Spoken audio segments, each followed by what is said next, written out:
Bismillahirrahmanirrahim. I'm Dr. Muazzam Manzoor, founder of topgrade.bk and your biology teacher. Now, I'm going to teach you a very important and conceptual subsection that is sex linkage. Few students find the multiple choice questions which are asked from this particular subsection as pretty hard questions. Reason being, this is a very conceptual subsection. I'll try to teach this subsection to you in the easiest possible way. So first of all, I would like to present you the big picture of this particular subsection. इस subsection में सबसे पहले हम sex linkage इन Drosophila को in detail discuss करेंगे and secondly we'll talk about sex linkage in human. Let's start off with sex linkage in Drosophila. सबसे पहले हम बात करते हैं कि ड्रोसोफिला को जेनेटिक्स की स्टडीज में क्यों कॉमनली यूज किया जाता है। इसकी एक बड़ी वजह यह है कि ये इजी टू कल्चर है। अब ड्रोसोफिला इजी टू कल्चर क्यों है? It's easy to culture because it can be grown on the mashed banana and rotten fruit. Mashed banana या रॉटन फ्रूट पे इसको हम इजीली ग्रो कर सकते हैं और ये खाती क्या है? It eats the yeast that grows on the mashed banana और रॉटन फ्रूट व्हाटसोएवर।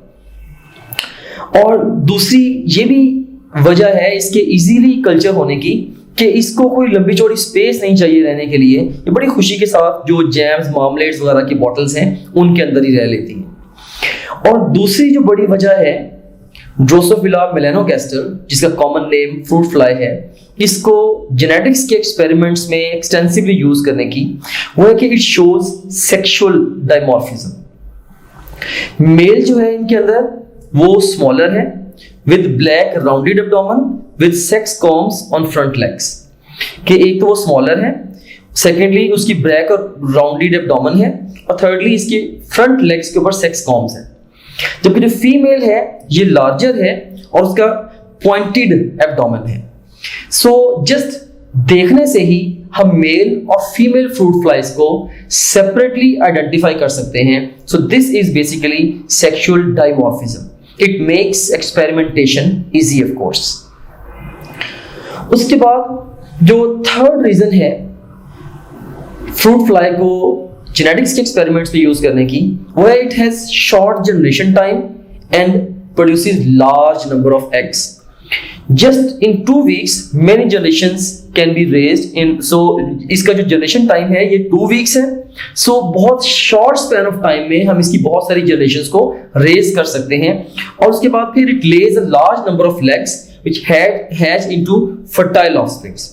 और बहुत बड़ी तादाद में फ्रूट फ्लाई अंडे देती है जो कि फर्टाइल ऑफस्प्रिंग्स प्रोड्यूस करते हैं। Right, so short generation time and large number of eggs, this is another reason. Then contrasting traits इसके अंदर हमें मिलते हैं। जैसे मेंडल ने पी प्लांट को इसलिए भी चूज किया था कि पी प्लांट में उसको कंट्रास्टिंग ट्रेट्स मिले थे जिनको लेके वो अपने एक्सपेरिमेंट्स को डिजाइन कर सकता था।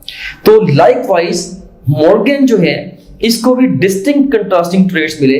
Like Morgan and his colleagues studied more than 85 traits of the Drosophila.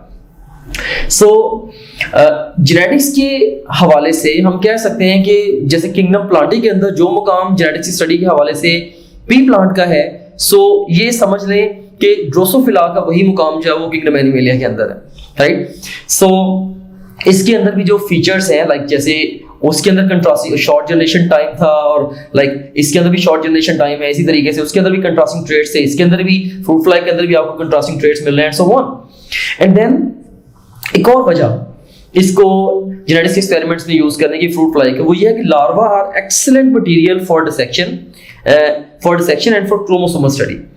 तो जो लार्वा है इनके वो डिसेक्शन और क्रोमोसोमल स्टडी के लिए एक्सीलेंट मटेरियल है। इसके अंदर 8 क्रोमोसोम्स हैं इन 4 homologous pairs that can be conveniently studied under microscope. एक तो क्रोमोसोम्स की तादाद कम है, सिर्फ 8 क्रोमोसोम्स हैं और होमोलोगस पेयर्स में है, इनको आसानी से माइक्रोस्कोप के नीचे स्टडी किया जा सकता है। और उसके बाद फिर जो इनके सलाइवरी ग्लैंड्स हैं they have got giant chromosomes. उनके अंदर बहुत बड़े बड़े साइज के क्रोमोसोम्स हैं and these giant chromosomes have characteristic banding patterns corresponding to genes. Of course अब डिफरेंट क्रोमोसोम्स के ऊपर डिफरेंट जीन्स प्रेजेंट है, तो इनका जो बेंडिंग पैटर्न है वो बड़ा कैरेक्टरिस्टिक बेंडिंग पैटर्न होता है डिफरेंट क्रोमोसोम्स का, just because of the different genes present of them. So simply अब ये कह सकते हैं कि क्रोमोसोम को अंडर माइक्रोस्कोप ही ऑब्जर्व करके उसके बेंडिंग पैटर्न को रिलेट करके बताया जा सकता है कि इस क्रोमोसोम के ऊपर फला फला वाली जीन्स प्रेजेंट हैं। तो इसीलिए जो एक्सपेरिमेंट्स हैं उनके रिजल्ट्स को बेहतर तरीके से कोरिलेट भी किया जा सकता है with the microscopic findings about the chromosomes, keeping using this information actually. उसके बाद फिर नेक्स्ट सीक्वेंस जीनोम है। ह्यूमन जीनोम प्रोजेक्ट के अंदर जो इसका ड्रोसोफिला मेलानोगास्टर का पूरा जो जीनोम है उसको भी सीक्वेंस किया जा चुका है। ऑफ कोर्स ये वाली जो इन्फॉर्मेशन है ये भी एक सॉलिड बेसिस है इस ड्रोसोफिला मेलानोगास्टर को लेके एक्सपेरिमेंट्स डिजाइन करने के हवाले से और इन्फॉर्मेशन को कोरिलेट करके नई से नई इन्फॉर्मेशन हासिल करने के लिए। ऑलराइट, अब हम बात करते हैं मॉर्गन के एक्सपेरिमेंट्स की। मॉर्गन बेसिकली ये अपने कोलीग्स के साथ फ्रूट फ्लाइज के ऊपर एक्सपेरिमेंटेशन कर रहा था और इसके एक कोलीग ने एक्सीडेंटली एक दिन सफेद आंखों वाली फ्रूट फ्लाई देखी। रूटीन में जो फ्रूट फ्लाइज थी उनकी आईज का जो कलर था दैट वाज रेड। उसने मॉर्गन को रिपोर्ट किया। Morgan he grabbed the opportunity और उसने उस वाइट आइड मेल को लेके उस वाइट आइड मेल फ्लाई को लेके जो कि उसके कोलीग ने एक्सीडेंटली ऑब्जर्व की थी, उसने एक्सपेरिमेंट्स को डिजाइन करने का सोचा।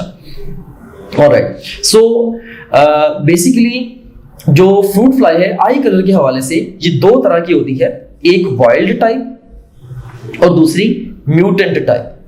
जो वाइल्ड टाइप है इसका आई कलर रेड है and it's normally found in nature, जबकि जो म्यूटेंट टाइप है इसका जो आई कलर है वो व्हाइट है और ये ऑफ कोर्स नाम से ही जाहिर है ये म्यूटेशन से बनी है। जस्ट फॉर यू मैं यहाँ पे थोड़ा सा ये भी गाइड कर देता हूँ कि जो वाइल्ड टाइप ऑफ कोर्स जो वाइल्ड टाइप है और जो म्यूटेंट टाइप है इनको हम डिफरेंटली डिनोट भी करते हैं, लेकिन उसको चले हम आगे चल के डिस्कस करेंगे, जरा बेहतर रिलेट कर पाएंगे हम तब इस इंफॉर्मेशन को। ओके, सो मॉर्गन ने अब सबसे पहला क्रॉस कौन सा करवाया? उसने सबसे पहले उसने रेड आइड फीमेल का वाइट आइड मेल जो कि एक्सीडेंटली डिस्कवर हुई थी फ्लाई, राइट, उसके साथ उसने क्रॉस करवाया। सो रेड आइड फीमेल का जब उसने वाइट आइड मेल के साथ क्रॉस करवाया तो उसको मिला क्या? उसको 50% रेड आइड फीमेल्स और 50% रेड आइड मेल्स मिले। ये जो रिजल्ट है तकरीबन कंपेरेबल था विद मेंडल। तो उसने इस रिजल्ट को भी मेंडल के स्टाइल में ही उसने पेपर पे एक्सप्लेन करने की कोशिश की, राइट, कि जैसे अगर हम रेड आई कलर को W+ के साथ और व्हाइट आई कलर को सिंपल W के साथ डिनोट करें तो यू सीन हियर यहाँ पे XW+, यहाँ पे XW और Y, और अल्टीमेटली जो एग्स प्रोड्यूस हो रहे हैं रेड आइड फीमेल से, राइट, इसमें सारे के सारे सबके अंदर XW+ है, जबकि रेड व्हाइट आइड जो मेल है इससे जो स्पर्म्स प्रोड्यूस हो रहे हैं they are actually the XW containing and the Y containing। बहरहाल इनको अगर हम कंबाइन करें डिफरेंट वेज तो अल्टीमेटली हमारे पास जो F1 जनरेशन आई है उसमें 50% रेड आइड फीमेल्स और 50% white eyed red eyed males हैं। सो इससे हमें ये पता चल गया कि जो रेड आई कलर है ये डोमिनेंट है और जो वाइट है ये जो वाइट आई कलर है इन द ड्रोसोफिला ये रिसेसिव है। ओके, अब मॉर्गन ने सेकंड क्रॉस करवाया। सेकंड क्रॉस था बिटवीन F1 एंड F1। उसने रेड आइड फीमेल का रेड आइड मेल के साथ क्रॉस करवाया। जब रेड आइड फीमेल का रेड आइड मेल के साथ उसने क्रॉस करवाया F1 जनरेशन के ऑफ कोर्स दोनों मेंबर्स, तो इससे उसने जो ऑब्जर्व किया उसने ये ऑब्जर्व किया कि 2459 ये रेड आइड फीमेल्स आई और 1011 रेड आइड मेल्स आए और 782 वाइट आइड मेल्स फ्लाइज आई। सो इनकी जो फिनोटाइपिक रेशियो थी दैट वाज 3:1, यानी कि क्रॉसली 3:1 के रेशियो में रेड और व्हाइट आइड फ्लाइज मिली, और जो जीनोटाइपिक की रेशियो थी दैट वाज 1:2:1। ये जो फाइंडिंग्स हैं, ये जो जीनोटाइपिक रेशियो 1:1 और फिनोटाइपिक 3:1, ये जो फाइंडिंग्स हैं ये भी तकरीबन वही थी जो कि मेंडल ने भी प्रपोज की थी। मेंडल के एक्सपेरिमेंट के रिजल्ट्स के साथ ये वाला जो रिजल्ट है ये भी कंपेरेबल था। तो अब ऐसा क्या हुआ कि मॉर्गन जो है उसने एक्सपेरिमेंटली बहुत स्ट्रेंथ के साथ उसने प्रूव किया, और क्रोमोसोमल थ्योरी ऑफ इनहेरिटेंस और मेंडल के काम को भी उसने सपोर्ट किया। तो उसमें बेसिकली एक यूनिक थिंग जो मॉर्गन ने ऑब्जर्व की वो ये थी कि F2 जनरेशन के अंदर जितनी भी वाइट आइड फ्लाइज थी वो सारी की सारी मेल्स थी। This was a paradox. उसको इस चीज की हैरानी हुई कि जितनी भी वाइट आइड फ्लाइज हैं ये सारी की सारी मेल्स हैं। तो अब उसके माइंड में ये क्वेश्चन उभरा कि ये सारी की सारी वाइट आइड फ्लाइज मेल्स क्यों हैं। सो इस क्वेश्चन को उसने पहले टेंटेटिवली एक्सप्लेन किया लॉजिक की बिना पे, और उसके बाद फिर उसने अपने उस लॉजिक को, जैसे कि साइंटिस्ट किया करते हैं, उसने एक्सपेरिमेंट डिजाइन करके उस हाइपोथेसिस को उसने बाद में एक्सपेरिमेंटली भी प्रूव किया। सो अब उसके माइंड में क्वेश्चन क्या आया F2 जनरेशन रेज करने के बाद फ्रूट फ्लाइज की, कि why all F2 white flies actually, why all F2 white-eyed flies they were male। उसमें मॉर्गन ने प्रपोज ये किया कि इस क्वेश्चन को एक्सप्लेन करने के लिए, इसकी उसने टेंटेटिव जो एक्सप्लेनेशन दी वो उसने ये दी कि gene for eye colour is located on X chromosome. Eye colour की जो जीन है वो एक्स क्रोमोसोम पे लोकेटेड है, and the alleles for eye colour are present only on X chromosome not on Y chromosome. कि जो alleles हैं वो सिर्फ और सिर्फ एक्स क्रोमोसोम के ऊपर प्रेजेंट है, वाई क्रोमोसोम पे है ही नहीं। लिहाजा उसने ये भी कहा कि जो फीमेल है it can be either homozygous और हेटेरोजाइगस। मतलब जो फीमेल है वो इस शक्ल में भी हो सकती है XW+ रेड आइड फीमेल से, और हेटेरोजाइगस भी हो सकती है से XW+ एंड XW, जैसे ये हेटेरोजाइगस है। But male is hemizygous. So X के ऊपर W हो या W+ हो, X के ऊपर W हो या W+ हो, लेकिन Y के ऊपर ना W है ना W+ है। तो इररिस्पेक्टिव ऑफ द फैक्ट कि X क्रोमोसोम के ऊपर जो अलील है वो रेड आई वाली है या वाइट आई वाली है, मेल हमेशा हेमीजाइगस होगा। ऑलराइट, क्यों? क्योंकि इसके अंदर जो उसका रिस्पेक्टिव होमोलॉग है क्रोमोसोम का, एक्स क्रोमोसोम का, राइट, तो जो लाइक जैसे वाई क्रोमोसोम इसका ये प्रॉपर होमोलॉगस क्रोमोसोम तो नहीं है, लेकिन ऑफ कोर्स इनके पेयरिंग और नॉन पेयरिंग रीजन्स होते हैं जिनका कॉन्सेप्ट मैंने सेपरेटली डिलीवर किया हुआ है। अभी आज के लेक्चर में भी इंशाल्लाह हम आगे चल के उसको डिस्कस भी करेंगे। तो इसके अंदर अगर आप ये देखें कि जो वाई क्रोमोसोम है इसके ऊपर आई कलर की अलील नहीं है। सो उसने टेंटेटिवली उसने जो वाइट आइड फ्लाइज थी जो कि सारी की सारी मेल्स थी, उसने एक्सप्लेन ये किया कि ये इसलिए मेल्स हैं क्योंकि जो आई कलर की जीन है वो एक्स क्रोमोसोम के प्रेजेंट है, इसलिए ये वाइट आइड है, ये सारी की सारी फ्लाइज ये लाइक ये मेल है। तो उसने क्या किया, उसने ऑफ कोर्स उसका ये हाइपोथेसिस था, उसने क्लियरली एक्सप्लेन तो कर दिया कि F2 फ्लाइज जो थी ये मेल्स क्यों थी। ऑफ कोर्स उसने जब वर्कआउट किया पेपर के ऊपर उनके ऑफ कोर्स उसने जब वो बनाए लाइक अपने उसने जब इनको लॉजिकली पेपर के ऊपर डिफरेंट गैमेट्स बना के पुनेट स्क्वायर्स की मदद से जब इसको फर्दर स्टडी किया तो इस बेस पे वो एक्सप्लेन कर पाया कि अच्छा वाइट आइड फ्लाइज इसलिए मेल है, राइट। तो लेकिन फिर भी अभी उसने इसको टेंटेटिवली एक्सप्लेन तो कर लिया, लेकिन इसको एक्सपेरिमेंटली प्रूव करना अभी बाकी था। तो अब मॉर्गन ने सोचा कि ये जो मेरा हाइपोथेसिस है इसको मैं टेस्ट करता हूं। उसको टेस्ट करने के लिए उसने क्या किया, उसने टेस्ट क्रॉस किया। उसने रेड आइड फीमेल F1 जो है उसको white eyed male of P1 के साथ क्रॉस करवाया। आपको पता है कि टेस्ट क्रॉस क्या होता है? Test cross phenotypically dominant individual की जाइगोसिटी को चेक करने के लिए फिनोटिपिकली रिसेसिव इंडिविजुअल के साथ क्रॉस है। अगर तो सारे के सारे ऑफस्प्रिंग्स जो हैं वो आ जाए डोमिनेंट, इसका मतलब ये है कि वो जो टेस्ट इंडिविजुअल था जो फिनोटिपिकली डोमिनेंट है वो होमोजाइगस डोमिनेंट है।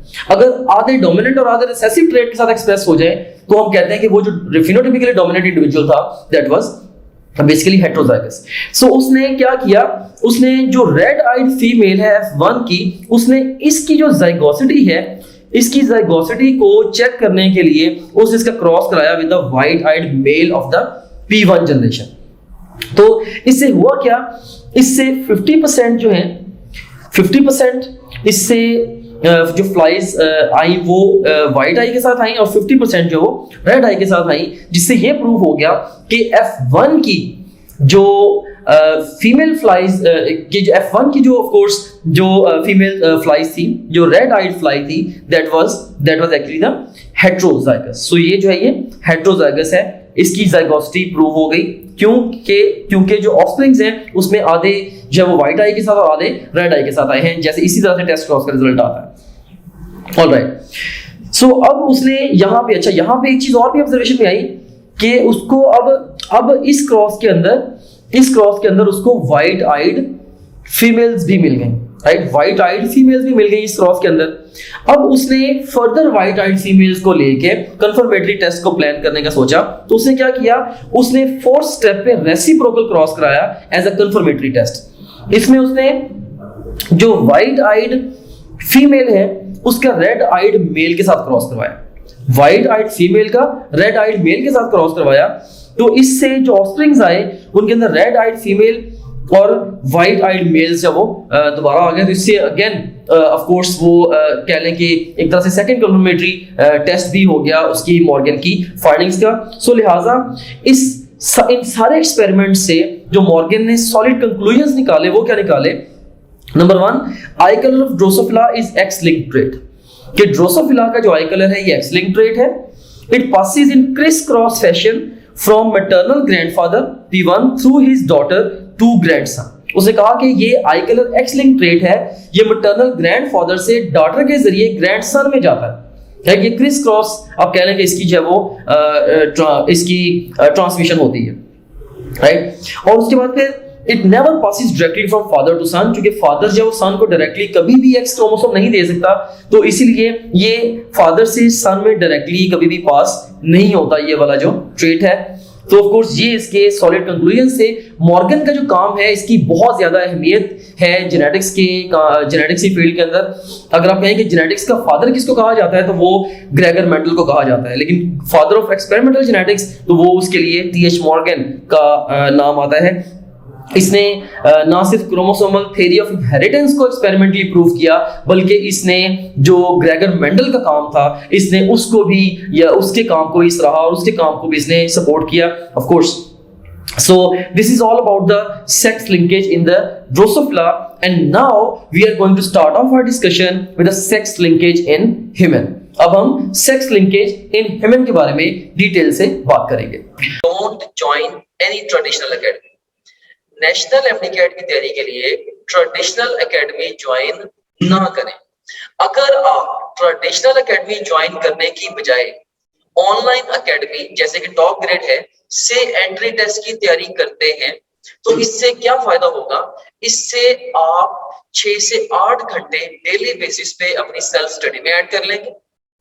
और याद रखना कि सेल्फ स्टडी ये सिंगल मोस्ट इंपॉर्टेंट फैक्टर है in determining the success of a student in the national MDCAT. और दूसरे नंबर पे आपकी प्रिपरेशन फास्टर, स्मार्टर और मच बेटर होगी। And last but not the least, अगर आप ऑनलाइन तैयारी करते हैं एकेडमी गए बगैर, तो आप 50,000 से लेके 1 लाख तक तकरीबन अपनी जो कॉस्ट है उसको भी सेव करेंगे। Rely on your own textbooks and topgrade.pk only. मैंने ओवर लास्ट डेकेड बेतहाशा सक्सेसफुल और फेलिंग स्टूडेंट्स के इंटरव्यूज किए हैं। जो स्टूडेंट्स का most common cause of failure है वो ये है कि वो स्कैटर्ड रिसोर्सेज यूज करते हैं, वो बहुत सारी जगहों से एट सेम टाइम तैयारी कर रहे होते हैं। सो ये उनको उनका जो ओवरऑल फोकस है तैयारी के ऊपर उसको ये चीज स्पॉइल कर देती है। हमने topgrade.pk प्लेटफॉर्म को आपके लिए इसीलिए बिल्ड किया है कि आपको अपनी टेक्स्ट बुक के अलावा और टॉपग्रेड के अलावा किसी भी और रिसोर्स को कंसल्ट करने तक की जरूरत ना हो। So rely on your own textbooks. अब जिस भी प्रोविंस से है, rely on your own textbooks and topgrade.pk only. क्योंकि आपकी अपनी टेक्स्ट बुक्स के अलावा जितना कुछ भी आपको चाहिए अपने इम्तिहान की तैयारी के लिए वो ऑलरेडी इसमें टॉप ग्रेड में मौजूद है।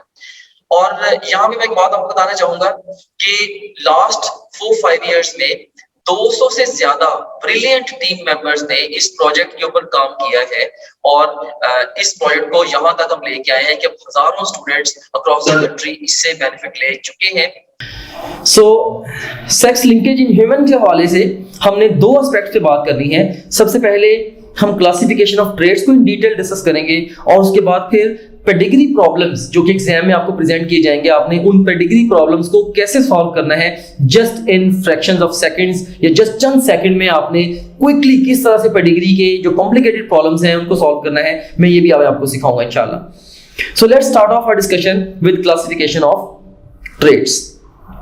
तो जो ट्रेड्स हैं, ट्रेड्स होते हैं ह्यूमन बीइंग्स के अंदर, ये कई तरह के होते हैं, राइट। हमारे पास एक तो ऑटोसोमल ट्रेड्स हैं। ऑटोसोमल ट्रेड्स हैं जिनकी जो जीन्स हैं वो ऑटोसोम्स पे प्रेजेंट हैं। फिर सेकेंडली हमारे पास सेक्स लिंक ट्रेड्स हैं जिनकी जो जीन्स हैं वो सेक्स क्रोमोसोम्स पे प्रेजेंट है, वेरी सिंपल। और उसके बाद फिर हमारे पास सेक्स लिमिटेड ट्रेड्स हैं जो कि सिर्फ और सिर्फ किसी एक सेक्स के अंदर प्रेजेंट होंगे, फॉर एग्जांपल मेल्स में जैसे बियर्ड है। और उसके बाद फिर सेक्स इन्फ्लुएंस्ड ट्रेड्स हैं, तो ये present commonly in one sex, ये एक्सक्लूसिवली वन सेक्स में नहीं बल्कि कॉमनली एक सेक्स में ये मोर कॉमनली प्रेजेंट होते हैं, जैसे कि पैटर्न बाल्डनेस है, राइट। सो ये सेक्स इन्फ्लुएंस ट्रेड है। सो बहरहाल जो ट्रेड्स हैं इसकी 4 मेजर टाइप्स हैं ह्यूमन बीइंग्स के अंदर। We have got the autosomal traits and the sex linked and the sex limited and fourthly we have got the sex influenced traits. So हम इन चारों तरह के ट्रेड्स को वन बाय वन डिस्कस करेंगे। So autosomal traits को discuss करेंगे, फिर हम सेक्स लिंक ट्रेड्स को डिस्कस करेंगे, फिर सेक्स लिमिटेड और सेक्स इन्फ्लुएंस ट्रेड्स के बारे में भी बात करेंगे। So if you talk about the autosomal traits, right, so you seen here कि ऑटोसोमल ट्रेड्स हमें पता है कि हमारे अगर 46 क्रोमोसोम्स हैं तो 46 क्रोमोसोम में से जो 44 हैं वो ऑटोसोम्स हैं जो कि 22 पेयर्स की शक्ल में प्रेजेंट हैं। तो ऑफ कोर्स हमारे जो मोस्ट ऑफ द ट्रेड्स हैं वो हैं ही ऑटोसोमल। तो हमारा चूंकि जो मेजर टॉपिक है वो सेक्स लिंकेज का है, तो इसलिए ऑटोसोमल जो ट्रेड्स हैं इनके ऊपर मैं बहुत ज्यादा टॉक नहीं करना चाहूंगा, हमारे सिलेबस के अंदर भी ये नहीं है। तो स्ट्रेट अवे मैं अपनी डिस्कशन को फर्दर प्रोसीड करूंगा with the sex linked traits. तो जो सेक्स लिंक्ड ट्रेड्स हैं, लाइक वो कौन से ट्रेड्स हैं जिनकी जीन्स है वो सेक्स क्रोमोसोम से प्रेजेंट हो। अब sex linked traits are further subdivided into 3 major categories. एक, we have got the X-linked traits. Secondly, we have got the Y-linked traits, and thirdly, we have got the pseudo-autosomal traits. जो X-linked traits हैं, नाम से ही जाहिर है इनकी ये वो traits हैं जिनकी जीन्स X क्रोमोसोम पे प्रेजेंट हैं, और जो Y-linked traits हैं, नाम से ही जाहिर है ये वो traits हैं जिनकी जीन्स Y क्रोमोसोम पे प्रेजेंट हैं। अच्छा, जो स्यूडो ऑटोसोमल ट्रेड्स हैं इनको हम स्यूडो ऑटोसोमल क्यों कहते हैं? और यहां पे एक चीज आप समझ लीजिएगा कि हमारे जो सेक्स क्रोमोसोम्स हैं इनके अंदर 2 तरह के रीजन्स होते हैं, राइट। तो एक इनके अंदर एक होते हैं पेयरिंग रीजन और एक होते हैं नॉन पेयरिंग रीजन। से यहां पे फर्स्ट करें कि हमारे पास है जी ये एक्स क्रोमोसोम मे बी, और यहां पे है जी फर्स्ट करें हमारे पास वाई क्रोमोसोम जो स्मॉलर इन साइज है। तो इनके अंदर ये वाला जो सेगमेंट है इतना, ये दोनों के अंदर सेम है, जबकि ये वाले सेगमेंट्स हैं ये इन दोनों के अंदर यूनिक हैं, right. So during the synapsis जो पेयरिंग होनी है बेसिकली ये इस pairing region of the sex chromosomes की होनी है। इसका मतलब ये हुआ कि ये जो पेयरिंग रीजन है इस पेयरिंग रीजन में ये सेम लोकाई पे सेम जीन्स होंगी। अलील्स ऑफ कोर्स सेम भी हो सकती हैं, डिफरेंट भी हो सकती हैं, लेकिन जो नॉन पेयरिंग रीजन्स हैं जैसे ये वाले जो रीजन्स हैं, नॉन पेयरिंग जो रीजन्स हैं इसमें एक्स और वाई क्रोमोसोम के ऊपर यूनिक जीन्स प्रेजेंट होंगे, राइट। सो अब वो वाले ट्रेड्स जिनकी जो अलील्स हैं या जिनकी जीन्स हैं वो पेयरिंग रीजन के ऊपर प्रेजेंट हैं, वो प्रेजेंट तो एक्स सेक्स क्रोमोसोम्स के ऊपर है, लेकिन उनका जो बिहेवियर होगा वो ऑटोसोम्स के जैसा होगा। इसीलिए हम कहते हैं कि ये स्यूडो ऑटोसोमल ट्रेड्स हैं, राइट। तो इनकी जो जीन्स हैं वो pairing region of X and Y पे प्रेजेंट है। अब एक्स लिंक जो ट्रेड्स हैं, एक्स लिंक ट्रेड्स इनकी एग्जांपल्स कौन कौन सी हैं? इसमें हमारे पास रिसेसिव ट्रेड्स हैं कुछ, जैसे कि haemophilia, colour blindness, and testicular feminisation. ये 3 वेरी वेरी इंपॉर्टेंट एग्जांपल्स हैं, आपने इन तीनों को याद भी रखना है। और उसके बाद फिर हमारे पास एक्स लिंक्ड डोमिनेंट ट्रेट्स हैं, जैसे हाइपोफॉस्फेटेमिक रिकेट्स का जिक्र है आपकी बुक के अंदर। I want you to memorise this as well. Okay, उसके बाद फिर जो वाई लिंक्ड ट्रेट्स हैं, वाई लिंक्ड ट्रेट्स में जैसे मेलनेस है, मेलनेस है SRY जीन की वजह से, जो कि वाई के नॉन पेयरिंग रीजन के ऊपर ऑफ कोर्स प्रेजेंट है। तो हम कहते हैं ये जो मेलनेस है ये वाई लिंक्ड ट्रेट है। सो अगर एग्जाम आपसे क्वेश्चन पूछता है कि SRY gene is present on pairing region of X chromosome और Y क्रोमोसोम और non pairing region of X chromosome और Y क्रोमोसोम, ऑफ कोर्स जो नॉन पेयरिंग रीजन होगा Y क्रोमोसोम का, उसके ऊपर SRY जीन प्रेजेंट है। So, ये हमें अंडरस्टैंडिंग ऑलरेडी मिल चुकी है। ऑलराइट, सो अब हम क्या करते हैं, अब हम ये जो डिफरेंट इंपॉर्टेंट एग्जांपल्स हैं एक्स लिंक्ड ट्रेट्स की, हम इनको डिटेल से डिस्कस करते हैं। So first of all we have got the haemophilia. Haemophilia जो है ये एक्स लिंक्ड रिसेसिव ट्रेट है। Memorise this fact. इसमें होता क्या है कि इंजरी के बाद जो ब्लड है वो प्रॉपर्ली क्लॉट नहीं बना पाता, ब्लड जो प्रॉपर्ली क्लॉट नहीं बना पाता, राइट। सो इसकी जो बेसिक वजह है वो क्या है कि जो रिडक्शन, मेलफंक्शन या क्लॉटिंग फैक्टर की टोटल एब्सेंस होती है, राइट। सो नॉर्मली क्या होता है, जैसे हमें एक छुरी के साथ कट लगता है, मे बी फल काटते हुए, थोड़ी देर बाद वहां पे क्लॉट बनता है, ब्लीडिंग रुक जाती है। हीमोफिलिक्स के अंदर क्या होता है, हीमोफिलिक्स के अंदर अगर कट लगता है तो वहां पे बेसिकली जो ब्लीडिंग है वो नहीं रुक पाती। उसकी मेजर जो वजह है वो ये है कि कुछ क्लॉटिंग फैक्टर्स होते हैं हमारे ब्लड के अंदर जो कि ब्लीडिंग को रोकने में और क्लॉट बनाने में हेल्प करते हैं। तो कुछ फैक्टर्स, ऑफ कोर्स फैक्टर्स हैं वो प्रोटीन्स हैं, तो अगर वो कहीं ना कहीं बैकएंड से जीन से कोडेड है, तो अगर उनकी रिस्पेक्टिव जीन्स की म्यूटेशन हुई भी है, फैक्टर्स अब नॉर्मल होंगे, उस वजह से क्लॉट प्रॉपर्ली नहीं बन पाएगा, उस वजह से ब्लीडिंग जो वो कंटिन्यू रहेगी। Sometimes it can be life threatening as well. तो इसमें अब हीमोफीलिया ए है, जैसे इसकी जो फर्दर कई टाइप्स हैं, जैसे हीमोफीलिया ए है, हीमोफीलिया बी है और हीमोफीलिया सी भी है। हीमोफीलिया ए जो है ये मोस्ट कॉमन है, 80%, राइट। 80% हीमोफिलिक्स में जो हीमोफीलिया होगा वो ए, हीमोफीलिया ए टाइप का होगा। इसमें फैक्टर 8 जो है वो इसमें डिस्टर्ब होता है। डिस्टर्ब से क्या मुराद है, या तो उसके लेवल रिड्यूस होंगे, या वो प्रॉपर्ली काम नहीं कर रहा होगा, या बिल्कुल सीरियस ही नहीं होगा। हीमोफीलिया बी जो है इसके अंदर जो फैक्टर 9 है ये इसके अंदर मेल फंक्शनिंग होता है या एब्सेंट होता है व्हाटसोएवर, और हीमोफीलिया बी की जो इंसिडेंस है ये 20% है अमंग्स द हीमोफिलिक्स। जबकि हीमोफीलिया सी जो है इसमें फैक्टर 11 जो है इसकी डेफिशिएंसी या मेल फंक्शनिंग होती है, और ये लेस देन 1% हीमोफिलिक्स में आपको मिलेगा। तो ये इनकी जो परसेंटेजेस है हीमोफीलिया ए बी सी, और किस हीमोफीलिया के अंदर कौन सा फैक्टर वो डिस्टर्ब्ड है, ये भी आपने याद रखना है। ये एग्जाम के लिए ये इंपॉर्टेंट इंफॉर्मेशन है। ओके, अब अगर हम बात करें लिंकेज के हवाले से, तो हीमोफीलिया ए जो है ये एक्स लिंक्ड है, हीमोफीलिया बी जो है ये भी एक्स लिंक्ड है, एक्स लिंक्ड रिसेसिव है ऑफ कोर्स। लेकिन जो हीमोफीलिया सी है this is autosomal. Remember this fact, right. ये एक पैराडॉक्स है। एग्जामिनर अगर आपसे क्वेश्चन पूछता है कि हीमोफीलिया सी जो है ये कौन सा ट्रेट है, एक्स लिंक्ड डोमिनेंट या रिसेसिव या ऑटोसोमल डोमिनेंट या रिसेसिव, तो आपने इसको ऑफ कोर्स ऑटोसोमल रिसेसिव आपने इसके लिए पिक करना है, ये ऑटोसोमल ट्रेट है। ऑलराइट, और एक्स लिंक्ड ऑफ कोर्स जो अगर ट्रेट है ये ज्यादा कॉमन होगा इन मेल्स। एक्स लिंक्ड ये जो हीमोफीलिया ए और बी दोनों चूंकि एक्स लिंक्ड है, दोनों मेल्स में ज्यादा कॉमन होंगे। जबकि जो ऑटोसोमल है, चूंकि ऑटोसोमल जो ट्रेट्स हैं वो मेल फीमेल दोनों में इनकी इक्वल इंसिडेंस होती है, तो इसके जो चांसेस है दोनों सेक्सेस के अंदर इक्वल होंगे। ऑलराइट, सो यहाँ पे एक्स लिंक्ड रिसेसिव जो ट्रेट है जैसे हीमोफीलिया, इसकी अब ट्रांसमिशन कैसे होती है हम इस पेडिग्री की मदद से उसको थोड़ा सा अंडरस्टैंड करते हैं। से हमारे पास यहाँ पे एक हीमोफिलिक फादर है, तो यहाँ पे जो मदर है ये नॉर्मल है। अब अगर आप देखें कि फादर से अगर आप देखें कि फादर से you got daughter and here you have got the son, right. तो इसमें अगर आप गौर करें कि जो फादर से जो सन है, सन के अंदर ये जो डिजीज है नहीं है। यहाँ पे जो रेड कलर है of course this is showing the disease, this is showing the diseased individual. यहाँ पे हम इसकी की भी देख लेते हैं कि ग्रीन बॉक्स के अंदर नॉर्मल मेल्स हैं और ग्रीन सर्कल के अंदर नॉर्मल फीमेल्स हैं, और अफेक्टेड मेल्स हैं वो रेड बॉक्सेस के अंदर हैं, और जो डॉटेड सर्कल्स हैं जिनके अंदर रेड डॉट है वो कैरियर फीमेल्स हैं बेसिकली। तो इसके अंदर अगर हम देखें, अगर हम गौर करें तो अब देखिए कि जो मेल है, लाइक ये जो मेल है से यहाँ पे इस फीमेल की, नॉर्मल फीमेल की शादी हुई है इस डिजीज मेल के साथ, तो जो चाइल्ड आया से सन आया वो परफेक्टली ऑलराइट है। जबकि जो डॉटर है शी इज कैरियर, वो कैरियर है। क्यों? क्योंकि अब देखें ये एक्स लिंक ट्रेट है, तो फादर से सन के अंदर तो सिर्फ और सिर्फ वाई क्रोमोसोम आना है। एक्स क्रोमोसोम जो कि डिजीज था सॉर्ट ऑफ, जिसके जो डिजीज कैरी कर रहा था वो सन में आना ही नहीं है। जबकि जो मदर है उसकी तरफ से ऑफ कोर्स जो भी गैमेट्स आ रहे हैं वो वैसे ही नॉर्मल है, इसलिए सन जो होगा एब्सोल्युटली नॉर्मल है। इस केस में डॉटर कैरियर है।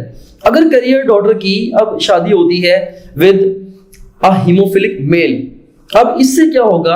अब इससे जब वो ऑफ कोर्स, अब देखिए यहाँ पे जैसे ये ग्रैंड डॉटर है, ये नॉर्मल भी आ सकती है, ये ग्रैंड डॉटर है, ये कैरियर है, ये ग्रैंडसन है नॉर्मल है, और ये ग्रैंडसन है ये डिजीज है, राइट। अगर देखें अगर फादर की तरफ से और मदर की तरफ से, देखिए अब ये देखिए यहाँ पे आप देखें कि अच्छा ये वाला जो डिजीज इंडिविजुअल है, व्हाट डू यू थिंक, ये इसके अंदर जो डिजीज आई है ये इसकी मदर की तरफ से आई है या इसकी फादर की तरफ से आई है? अब देखिए इसकी मदर की तरफ से इसको ट्रांसमिट हुई है, क्योंकि मदर की तरफ से इसके अंदर ये एक्स क्रोमोसोम आया है, मदर की तरफ से वाई क्रोमोसोम तो सन में आएगा नहीं, राइट। सो फादर भले खुद वो डिजीज था, लेकिन father can not transmit this disease to the son. So अब ये कह सकते हैं कि इसका जो इनहेरिटेंस का पैटर्न है एक्स लिंक्ड रिसेसिव डिसऑर्डर्स का, जैसे कि हीमोफीलिया है या इवन दूसरे भी जो एक्स लिंक्ड रिसेसिव डिसऑर्डर्स हैं, इनका जो पैटर्न है वो क्या है कि ये अब ये कह लें कि ये ऑफ कोर्स ये मोर कॉमन ये ट्रेट्स हैं इन द मेल्स। उसकी वजह ये है कि मेल्स हेमीजाइगस हैं।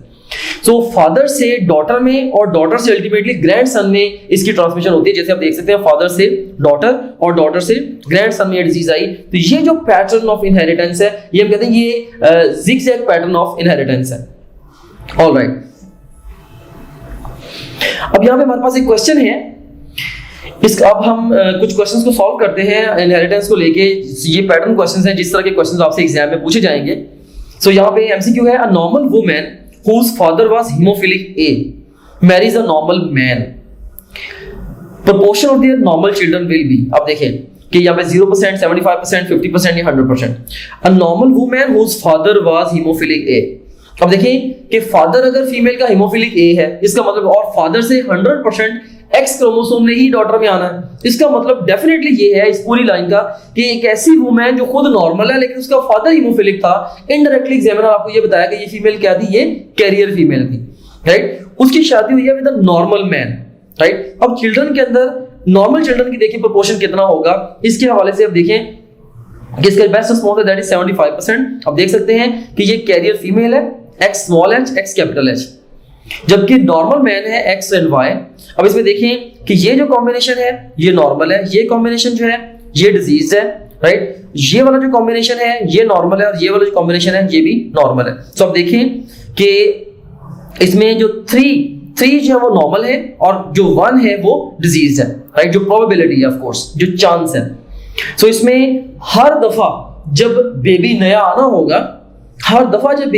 होगा तो उसके अंदर क्या होगा कि 75% चांस होंगे, इनके केस के अंदर 75% चांस होंगे कि बेबी जो आने वाला बेबी है वो नॉर्मल होगा, और 25% चांसेस होंगे कि वो जो बेबी है वो डिजीज्ड होगा। फर्ज करें कि एग्जामिनर इस क्वेश्चन को फर्दर ट्विस्ट कर देता है। एग्जामिनर आपसे कहता है कि ये जो कपल है, से ये फीमेल और ये मेल, इनकी शादी हुई, पहला बेबी इनका नॉर्मल आ गया। Now what is the chance कि इनका सेकंड बेबी भी नॉर्मल होगा? Answer is 75%। सेकंड बेबी भी नॉर्मल आ गया। थर्ड बेबी के लिए नॉर्मल होने का चांस कितना है? Answer is 75%। थर्ड बेबी भी नॉर्मल हो गया। अब फोर्थ बेबी जो है, फोर्थ बेबी के डिजीज होने के चांसेस कितने हैं? Answer would be 25%। या फोर्थ बेबी के नॉर्मल होने के चांसेस कितने हैं? Answer is again 75%। इसकी रीजन क्या है कि जो ये सारे के सारे इंडिपेंडेंट इवेंट्स हैं, राइट। सो एक बेबी का दूसरे बेबी के आने के ऊपर कोई इंफ्लुएंस नहीं है, राइट। तो इसीलिए हर दफा जो प्रोबेबिलिटी है वो सेम रहनी है। सो इस कपल के अंदर जो प्रोबेबिलिटी है वो 3:1 की उसकी रेशियो होगी। 75% चांसेस होंगे कि नॉर्मल बेबी आएगा और 25% चांसेस होंगे कि एबनॉर्मल या डिजीज बेबी आएगा, and so on. Okay, so here we have got another question. A haemophilic a woman marries a normal man.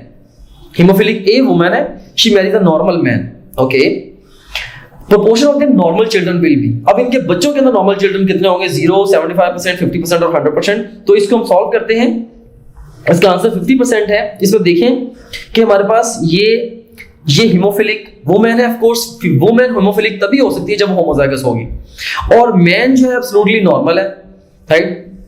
तो मैन जो कभी भी कैरियर भी नहीं हो सकता, क्योंकि अगर इसके ऊपर एक भी एलील आ गई, ऑफ कोर्स एक्स के ऊपर आ गई, फिर तो ये डिजीज होगा, it can not be called as carrier. इसमें अगर आप देखें ये इसके अंदर जो this one would be normal, this one would be disease, this one would be normal and this combination would be disease, right? So हम ये भी कह सकते हैं कि फीमेल जो 100% गैमेट्स इस कैटेगरी के प्रोड्यूस कर रही है, और जो मेल है वो दो तरह के गैमेट्स प्रोड्यूस कर रहा है, एक्स एंड वाई, राइट। अगर ये डॉटर जो है, ये देखें, जब फादर की तरफ से एक्स क्रोमोसोम आया और मदर की तरफ से डिजीज्ड एक्स क्रोमोसोम आया, फादर की तरफ से हेल्दी एक्स क्रोमोसोम आया, तो ये कैरियर डॉटर बनेगी।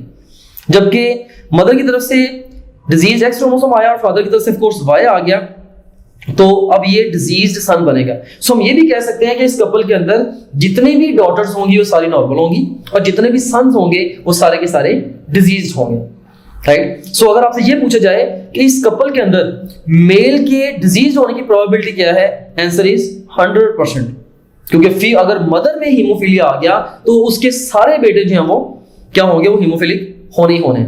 हाँ, अगर फर्ज करें कि ये इस कपल के अंदर जो डॉटर्स हैं उनके नॉर्मल होने की प्रोबेबिलिटी क्या है, उनके नॉर्मल होने की प्रोबेबिलिटी जो वो भी 100% है। वो नॉर्मल से मतलब वो एटलीस्ट वो डिस्टर्ब नहीं होगी, कैरियर वो होंगी, ऑफ कोर्स 100% वो कैरियर्स होंगी, लेकिन कैरियर्स आर नॉर्मल क्योंकि उनकी फंक्शनैलिटी डिस्टर्ब नहीं होती, राइट।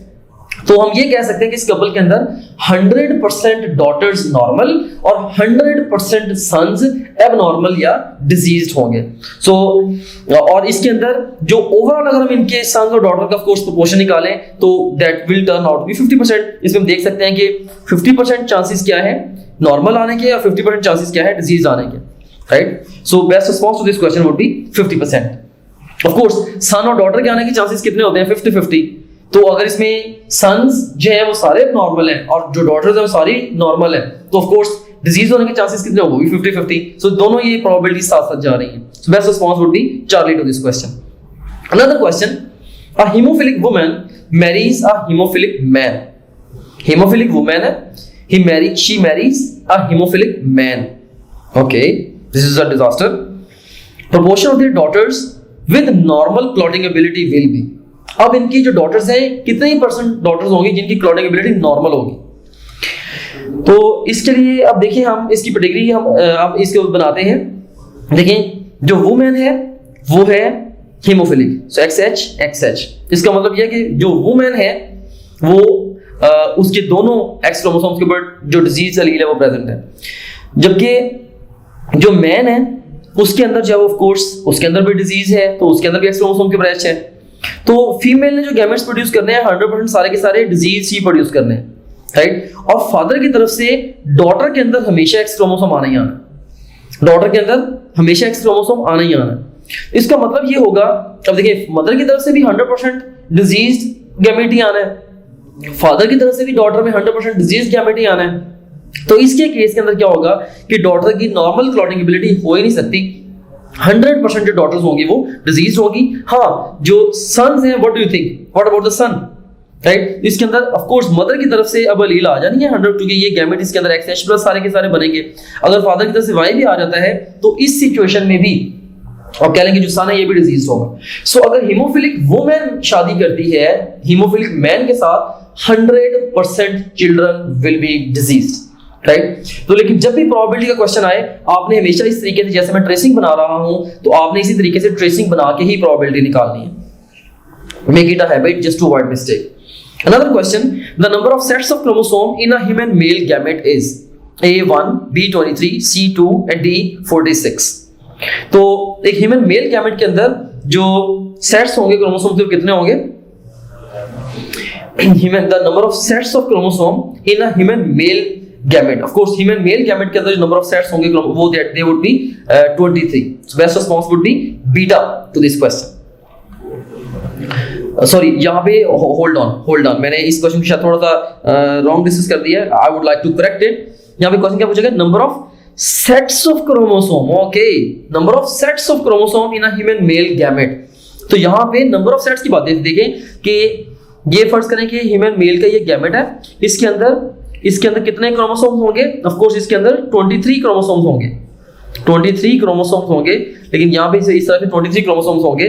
तो अब यहाँ पे ये देखें कि क्वेश्चन आपसे क्या पूछेगा, नंबर ऑफ सेट्स कितने हैं? एक सोमैटिक सेल के अंदर 2 सेट्स ऑफ क्रोमोसोम्स होते हैं, तो यहाँ पे गैमेट के अंदर 1 कंप्लीट सेट ऑफ क्रोमोसोम्स होगा, तो इसलिए इसका जो बेस्ट रिस्पांस है that would not be 23, that would be 1। मैंने सेट्स का जो कीवर्ड है इसको इग्नोर कर दिया था, but now I can see कि number of sets of chromosomes की बात हो रही है, तो यहाँ पे best response it would be alpha. Okay, तो अगर नंबर ऑफ क्रोमोसोम्स पूछा जाता तो आंसर होता 23, right? Okay, so next we have got the colour blindness. अब कलर ब्लाइंडनेस जो है ये भी एक्स लिंक्ड रिसेसिव ट्रेट है, और इसके अंदर होता क्या है कि डेफिशिएंसी होती है in the way you see the colours.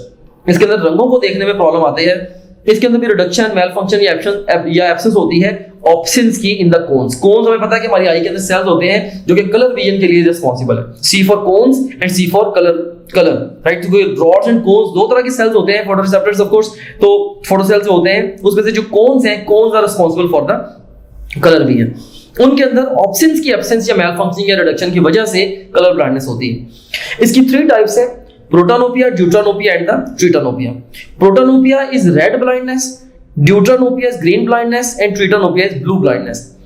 जो प्रोटानोपिया और ड्यूटानोपिया है ये दोनों एक्स लिंक्ड है ट्रेट्स, जबकि जो ट्रिटानोपिया है ये ऑटोसोमल है और ये क्रोमोसोम नंबर 7 के ऊपर इसके एलील प्रेजेंट है। तो ये भी एक पैराडॉक्स है कि ट्रिटानोपिया जो है ये एक्स लिंक्ड रिसेसिव नहीं है, बल्कि ये ऑटोसोमल रिसेसिव है।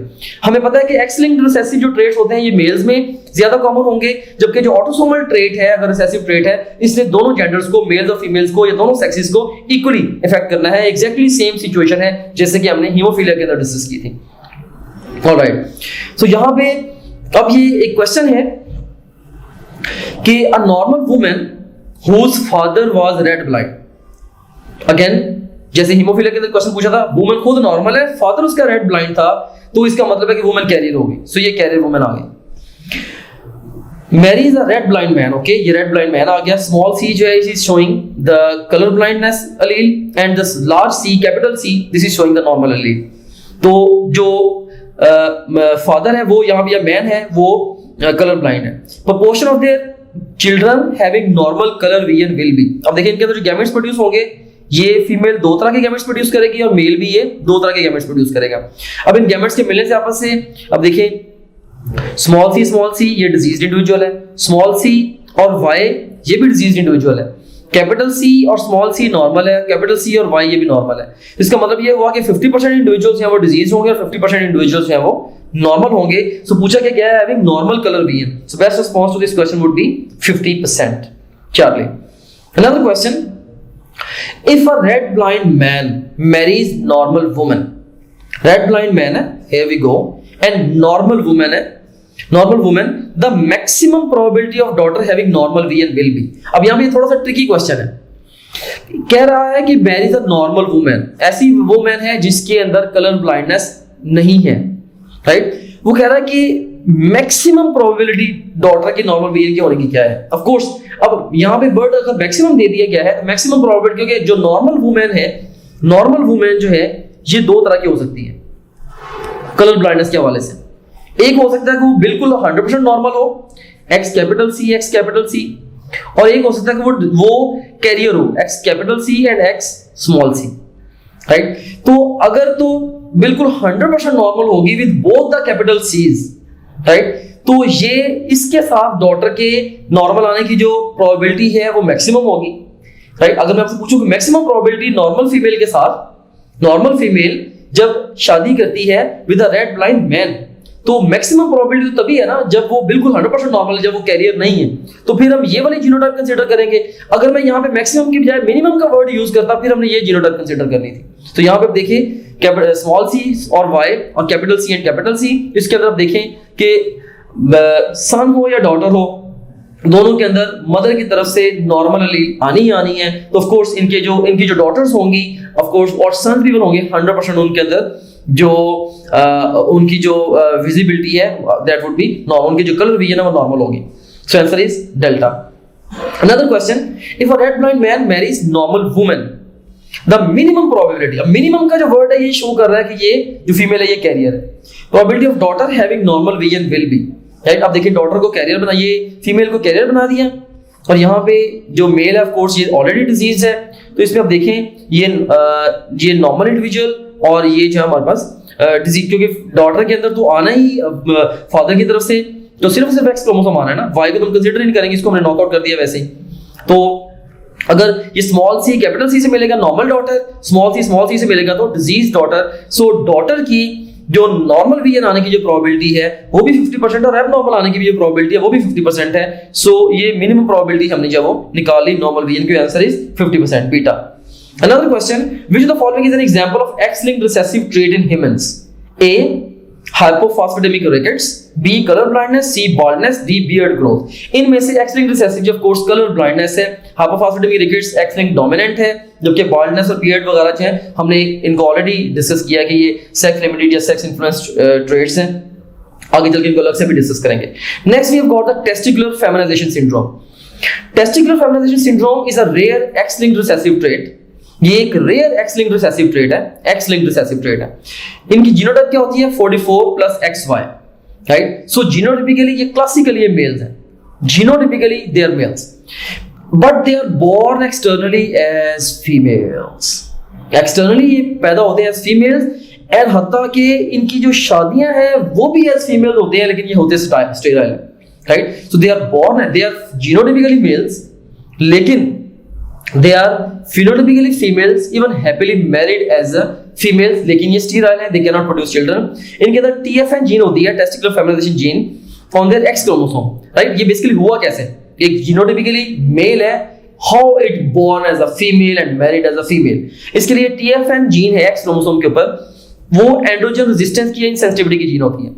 सो इस जीन की वजह से हाई टेस्टोस्टेरोन लेवल्स आते हैं। टेस्टोस्टेरोन जब एरोमेटेज एंजाइम से एस्ट्राडायोल में कन्वर्ट हो जाता है, एस्ट्राडायोल जो है ऑफ कोर्स ये एस्ट्रोजन है, और इसकी वजह से फेमिनाइजेशन होती है, इनके अंदर ब्रेस्ट डेवलप हो जाते हैं, फीमेल जेनिटलिया होते हैं, ब्लाइंड वजाइना होती है, यूट्रस इनके अंदर कोई नहीं होती। So this is how they are genotypically males but phenotypically females. अगर आपसे एग्जाम क्वेश्चन पूछता है कि टेस्टिकुलर फेमिनाइजेशन सिंड्रोम ये कौन सा ट्रेट है, तो ये X-linked रिसेसिव है, और इसमें जीनोटाइप कैसी है 44 plus XY, और फिनोटाइप जो है वो क्लासिकली वो फीमेल्स की फिनोटाइप इनके अंदर होती है। ऑलराइट, सो ये हमने डिस्कस कर लिया सेक्स लिंक्ड ट्रेट्स को इन डिटेल। हमने ना सिर्फ इनको डिस्कस किया बल्कि हमने इनसे रिलेटेड क्वेश्चंस और प्रोबेबिलिटीज को भी हमने फाइंड करना सीखा कि सेक्स लिंक्ड ट्रेट्स से हवाले से अगर क्वेश्चंस आते हैं हम इनकी प्रोबेबिलिटी को कैसे फाइंड करते हैं। And now let's start of our discussion with the sex limited traits. So sex limited traits के हवाले से अगर हम बात करें, you seen here they are limited to only one sex. क्यों? Due to anatomical differences. सिर्फ और सिर्फ एक ही सेक्स के अंदर सेक्स लिमिटेड ट्रेट्स, अपने नाम से ही जाहिर है, they are sex limited to one sex.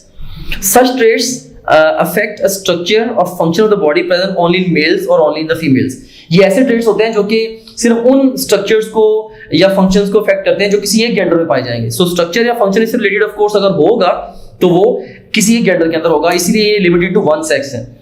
These traits may be controlled by sex-linked or autosomal genes। ये एक paradox है कि ये sex limited traits हैं, तो sex limited traits जो हैं हो सकता है कि इनके लिए जो genes हों वो X क्रोमोसोम के ऊपर हो, या ये भी हो सकता है कि ऑटोसोम्स के ऊपर हो, या इवन Y क्रोमोसोम के ऊपर हो। So whatsoever they can be either controlled by the sex linked और द ऑटोसोमल जीन्स, राइट। इसकी एग्जांपल्स कौन सी हैं? जैसे genes for milk yield in dairy cattle, it affects only the cows. Of course milk yield की अगर gene है, वो जीन भले प्रेजेंट दोनों जेंडर्स के अंदर, लेकिन एनाटॉमिकली वो या फंक्शनली वो सिर्फ और सिर्फ फीमेल काउज को ही के अंदर ही वो इफेक्टिव होगी। So of course genes for milk yield जो है उसने सिर्फ काउस को इफेक्ट करना है। Similarly beard growth जो है humans it's limited to men। Of course females की दाढ़ी नहीं होती, तो ये भी एक तरह का ये sex limited trait है। A woman does not grow a beard herself but she can pass the gene specifying heavy beard growth to her sons। देखिए खुद उसकी beard नहीं है, लेकिन मदर की तरफ से heavy beard growth की जो जीन है वो आगे सन में ट्रांसमिट हो सकती है। So देखिए ये है sex limited trait, एक ऐसा ट्रेट है जो कि मदर या फादर की तरफ से आगे चिल्ड्रन में जाता है, लेकिन वो किसी एक सेक्स के लिए, किसी एक जेंडर के लिए स्पेसिफिक है। जैसे बियर्ड ग्रोथ की हमने बात की कि वो भले मदर की तरफ से सन में वो ट्रांसमिट होती है, हैवी बियर्ड ग्रोथ हो सकती है, लेकिन ये जो ट्रेट है ये सिर्फ और सिर्फ मेल्स के अंदर एक्सप्रेस होगा, फीमेल्स के अंदर एक्सप्रेस नहीं होता। Alright, then we have got the sex influence traits. अब सेक्स इन्फ्लुएंस ट्रेट्स कौन से हैं? Sex influence traits occur in both males and females but more common in one sex. तो यहां पे डिफरेंस क्या आया कि सेक्स इन्फ्लुएंस है, सेक्स से ये इन्फ्लुएंस होते हैं लेकिन लिमिटेड नहीं है। तो ये किसी एक सेक्स के अंदर ज्यादा कॉमन होंगे। It is controlled by an allele that is expressed as dominant in one sex but recessive in the other. अब यहां पे गेम क्या है, वहां पे हमने देखा था ऐसी एलील थी जो कि हमने जो प्रीवियस जो सिनेरियो हमने इसमें क्या देखा था कि सेक्स लिंक्ड या ऑटोसोमल जीन से ये इन्फ्लुएंस हो रहे थे, इनसे कंट्रोल हो रहे थे ये वाले जो ट्रेट्स हैं। लेकिन जो सेक्स लिमिटेड ट्रेट्स, लेकिन जो सेक्स इन्फ्लुएंस ट्रेट्स हैं ये इनके अंदर जो एलील्स हैं वो एक सेक्स के अंदर डोमिनेंट के तौर पे और दूसरे के अंदर रिसेसिव के तौर पे एक्सप्रेस होती है। This difference in expression is due to hormonal difference between the sexes. ये difference in expression क्यों है? Because of the hormonal differences. Exam आपसे पूछ भी सकता है कि hormonal differences की वजह से जो difference in the expression of an allele है या जीन है वो किन traits के अंदर होता है, तो इसका आंसर क्या होगा? Sex influence traits. Alright, या hormones किन traits को influence कर रहे हैं, किन traits के expression को influence कर रहे हैं? Answer would be sex influence traits. जैसे इसकी एग्जांपल क्या है? पैटर्न बाल्डनेस है। जैसे sex influence traits, many more men than women are bald, right? So men के अंदर ज्यादा बाल्डनेस आती है। It is inherited as an autosomal dominant trait in mails.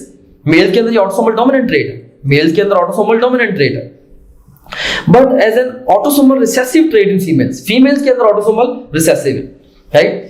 So a heterozygous male is bald, but a heterozygous female is not. Heterozygous female जो कि X linked है ना ये, तो ये सॉरी ये अगर ऑटोसोमल है तो इसके अंदर जो है ऑटोसोमल है, हेटेरोजाइगस जो मेल होगा वो बाल्ड होगा, लेकिन हेटेरोजाइगस फीमेल जो है वो बाल्ड नहीं होगी। ये स्ट्रेट ऑटोसोमल है, लेकिन ये इसी ऑटोसोमल ट्रेट की जो मेल के अंदर इनहेरिटेंस है, मेल के अंदर ये ऑटोसोमल डोमिनेंट है, ऑटोसोमल डोमिनेंट है, फीमेल्स के अंदर ये ऑटोसोमल रिसेसिव है, right? Because of the hormones you can say, right? इसीलिए we observe much more bald men as compared to the bald women.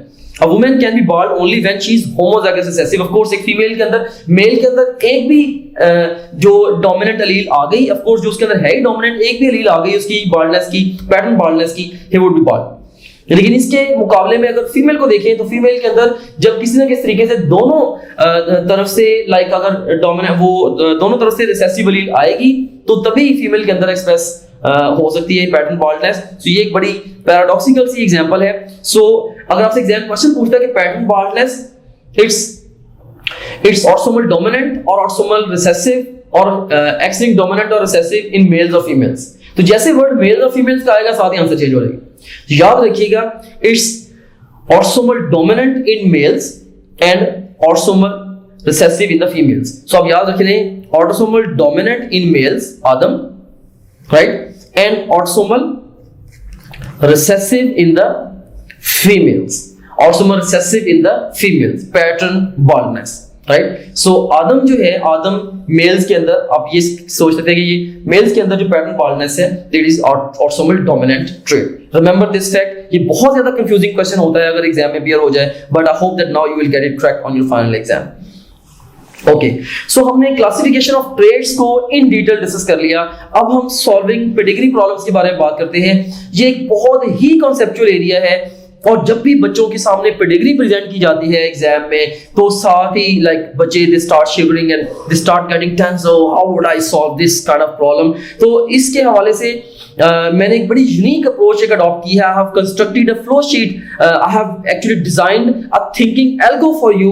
उस एल्गोरिथम को यूज करके जस्ट विद इन सेकंड्स आप क्वेश्चन को आंसर कर सकते हैं। अगर आप कन्वेंशनल वे में किसी पेडिग्री प्रॉब्लम को सॉल्व करने की कोशिश करेंगे, maybe it would take 2 to 3 minutes, even 4 minutes, लेकिन जिस तरीके से मैं आपको बताने वाला हूं, just with in 20 to 30 seconds you would be able to solve pedigree problems very very precisely. So सबसे पहले पेडिग्री प्रॉब्लम्स को सॉल्व करने के हवाले से हम एक फ्लो शीट को डिस्कस करते हैं, और इस फ्लो शीट को डिस्कस करने के बाद इन डिटेल मैं कुछ पेडिग्रीज आपके सामने लेके आऊंगा। उन पेडिग्रीज को देख के आपने खुद बताना है कि ये ट्रेड कौन सा है, using this algo in your mind. So you have to stay interactive with me during this particular session. So जैसे मैं आपसे क्वेश्चंस पूछूंगा, आपने उनको आंसर भी करना है।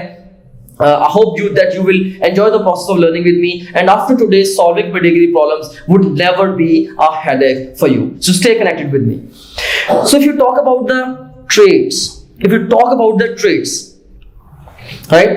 तो सबसे पहले अब देखिए, कोई भी ट्रेट है, लाइक एग्जाम में क्वेश्चन, यहाँ पे पहले मैं आपको बता दूं क्वेश्चन एग्जाम में कैसे आता है। एग्जाम में कोई भी पेडिग्री प्रेजेंट करके वो आपसे ये पूछते हैं कि भाई बताएं कि ये वाला जो ट्रेट है ये ऑटोसोमल डोमिनेंट रिसेसिव है या एक्स-लिंक्ड डोमिनेंट रिसेसिव है या वाई-लिंक्ड डोमिनेंट रिसेसिव, राइट? सो आपने इसके अंदर मल्टीपल चीजें ऑफ कोर्स आप डिसाइड करनी है।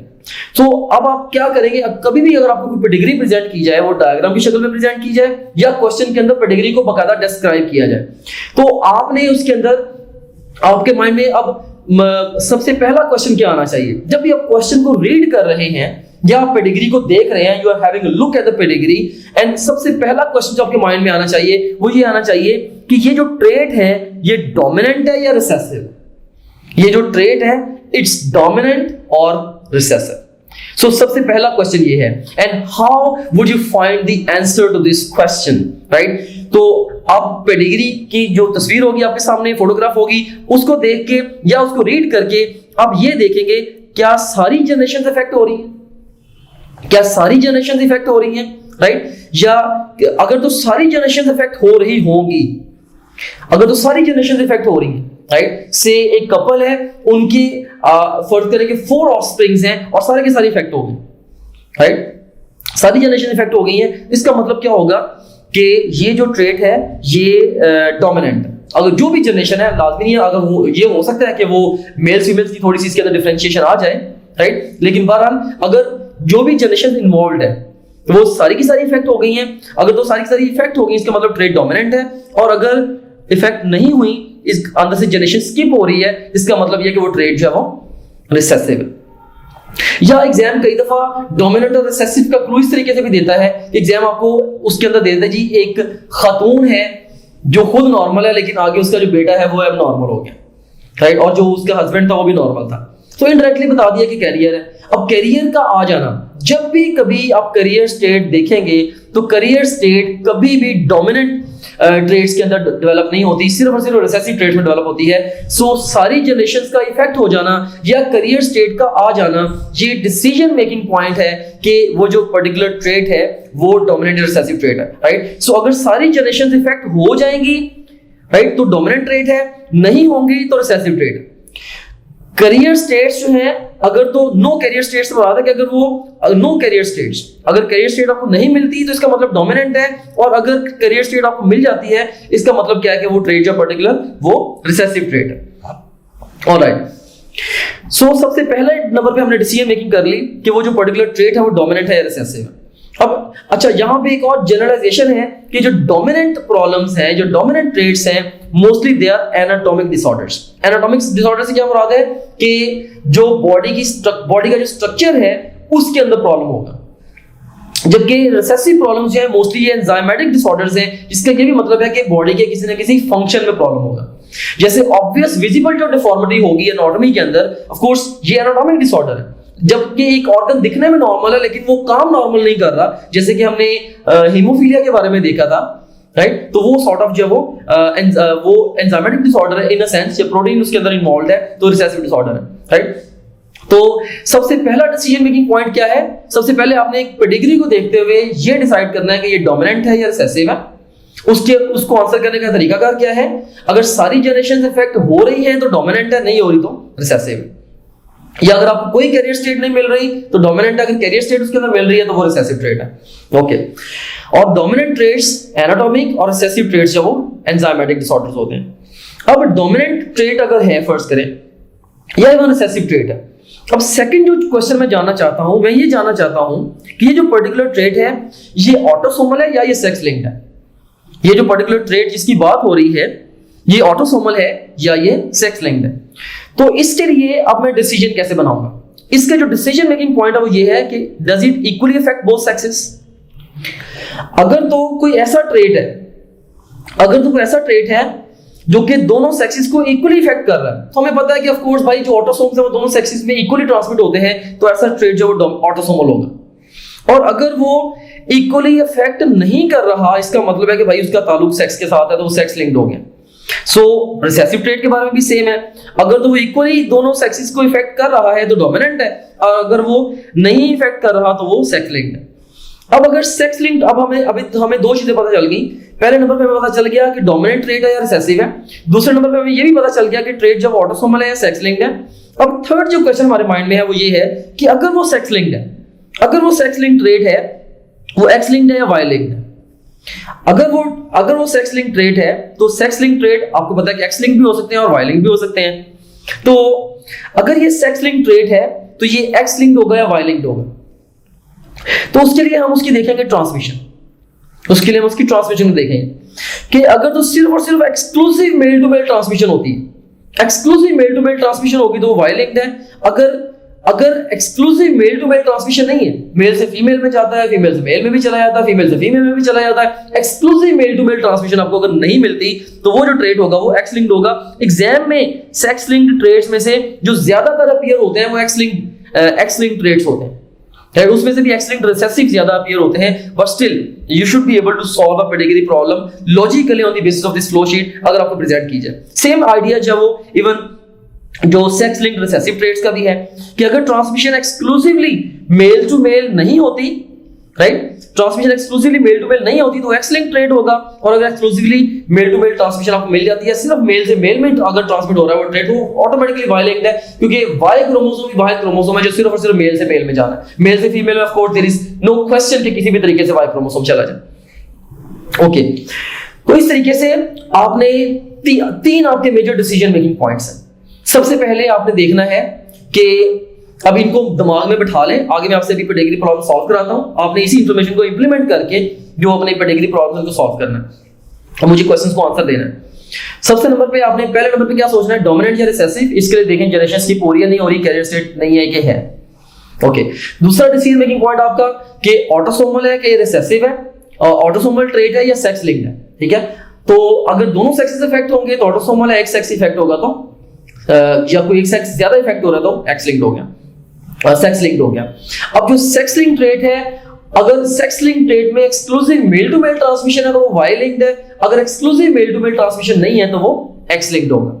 सो इस तरीके से आपने 3 टियर्स के अंदर एग्जैक्ट आप पिन पॉइंट कर पाएंगे कि कोई भी पर्टिकुलर जो ट्रेट है वो ऑटोसोमल डोमिनेंट है या ऑटोसोमल रिसेसिव है, या सेक्स लिंक्ड डोमिनेंट है, सेक्स लिंक्ड रिसेसिव है। और आप फर्दर ये भी देख पाएंगे कि सेक्स लिंक्ड जो ट्रेट है इन टर्न वो एक्स लिंक्ड है या वाई लिंक्ड है। सो अभी आप ये जो फ्लो शीट है, इस फ्लो शीट को मेमोराइज कर लें, वीडियो को पॉज कर लें, तसल्ली से फ्लो शीट को मेमोराइज कर लें, तीनों क्वेश्चंस में अपने दिमाग में ये वाले बिठा लें। ये 3 डिसीजन मेकिंग आपके पॉइंट्स हैं, और ये साथ साथ आप मैंने जो बेसिस ऑफ डिसीजंस है वो भी दे दिए हैं। इस पूरी फ्लो शीट को मेमोराइज करें, उसके बाद वीडियो को प्ले करके आगे जो क्वेश्चंस मैं आपसे पूछने जा रहा हूं इनको आप सॉल्व करने की कोशिश करें। अगर आप कंफर्टेबली इन क्वेश्चंस को सॉल्व कर पा रहे हैं, इसका मतलब ये होगा कि आपको पेडिग्री प्रॉब्लम्स को सॉल्व करना आ गया है।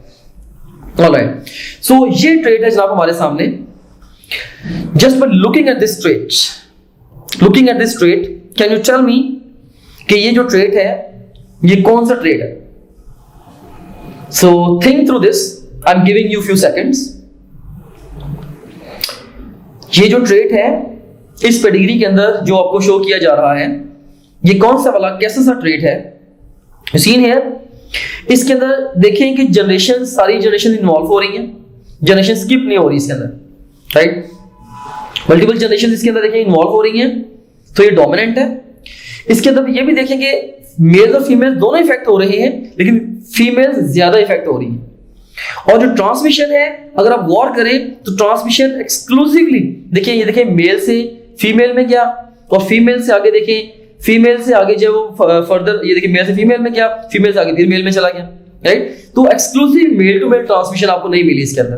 तो इन 3 पॉइंट्स की बेस पे आप क्या कह सकते हैं कि ये वाला जो ट्रेट है this is X linked dominant trait, x linked dominant trait, जैसे आपका फॉस्फोलिपिड रिकेट्स है। Okay, next question. अब इस पेडिग्री के बारे में आप क्या कहेंगे? इट्स डोमिनेंट, इसी ख्याल में आप क्या कहेंगे? डोमिनेंट है या ये रिसेसिव है? ऑटोसोमल है या सेक्स लिंक्ड है? यू सीन हियर कि ये रिसेसिव है। इसमें देखें कि जैसे ये देखें जनरेशन स्किप हो गई, ये जनरेशन स्किप हो गई, यहां पे देखें ये से ये आ गया, राइट? तो इसके अंदर, और इसके अंदर आप ये भी देखें कि जितने भी इफेक्ट हुए हैं सारे के सारे देखिए सिर्फ और सिर्फ मेल इफेक्ट हुए हैं, राइट? और जो ट्रांसमिशन है वो देखिए exclusively male to male transmission नहीं है। देखिए मेल से मेल में आया, इस मेल में आया, नो। यहां से मेल में आया, नो। यहां से मेल में आया, नो, राइट? तो मेल टू मेल ट्रांसमिशन जो है इसके अंदर आपको नहीं मिल रही। तो इसका मतलब क्या हुआ कि ये जो ट्रेट है ये एक्स लिंक्ड रिसेसिव ट्रेट है। This is X linked recessive trait. Okay, एक और आ गया हमारे पास। अब देखिए कि इसके अंदर, इस पेडिग्री के अंदर आप क्या देख सकते हैं कि ये ट्रेट रिसेसिव है, राइट? ये डोमिनेंट है, रिसेसिव है, क्योंकि इसमें जनरेशन जो स्किप हो रही है। जैसे देखें जनरेशन हमारे पास स्किप हो रही है, तो ये इसका मतलब है कि ये रिसेसिव ट्रेट है और इसमें दोनों सेक्सेस इफेक्ट हो रहे हैं। देखिए मेल्स भी इफेक्ट हो गए, फीमेल्स भी इफेक्ट हो रही हैं, तो ये ऑटोसोमल रिसेसिव ट्रेट है। ओके, इसमें अगर आप देखिए गौर करें, आपके ख्याल में इसके अंदर जनरेशन स्किप हो रही है कि नहीं हो रही? और आपके ख्याल में दोनों सेक्सेस को इक्वली इफेक्ट कर रहा है, किसी एक सेक्स को इसने टारगेट किया हुआ है? सो यू सीन हियर, इसमें जनरेशन भी स्किप हो रही है और इसमें मेल्स मोर इफेक्टेड हैं और male to male exclusive transmission भी आपको नहीं मिल रही। अब देखें कहीं पे male to exact exclusive male to male transmission आपको नहीं मिल रही, राइट? तो लाइक अगर ये वायलिंग होता तो मेल से इन सारे मेल से इफेक्ट होना ही होना था। Exclusive male to male transmission आपको नहीं मिल रही, जिसका मतलब क्या हुआ कि ये वाला जो ट्रेट है ये भी एक्स लिंक्ड रिसेसिव ट्रेट है। ओके, एक और क्वेश्चन आपके सामने है, ये पेडिग्री आपके सामने है, इसके बारे में एंटिसिपेट करें। क्या जनरेशन स्किप हो रही है और क्या कोई जो दोनों सेक्सेस में इक्वल है, कोई एक सेक्स ज्यादा टारगेट हो रहा है, और क्या exclusive male to male transmission आपको इसके अंदर मिल रही है? तो यू सीन हियर, इसके अंदर जनरेशन स्किप नहीं हो रही, लाइक जिसके अंदर जनरेशन के अंदर ये आपको ये जो ट्रेड है ये आगे ट्रांसमिट हो रहा है, राइट?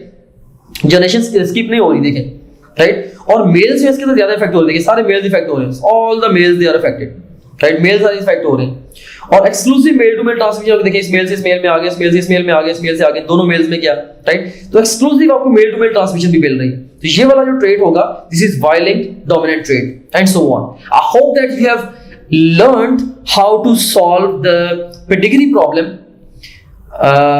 एंड अब आपने वंस अगेन, अब आपने क्या करना है कि आपने ये जो फ्लो शीट है इसको आपने मेमोराइज करना है, इन क्वेश्चंस को प्रैक्टिस कर लें और उसके बाद फिर क्वेश्चन बैंक में जाके खास तौर पे आप लोग काफी सारे पेडिग्री से रिलेटेड क्वेश्चंस को प्रैक्टिस करें।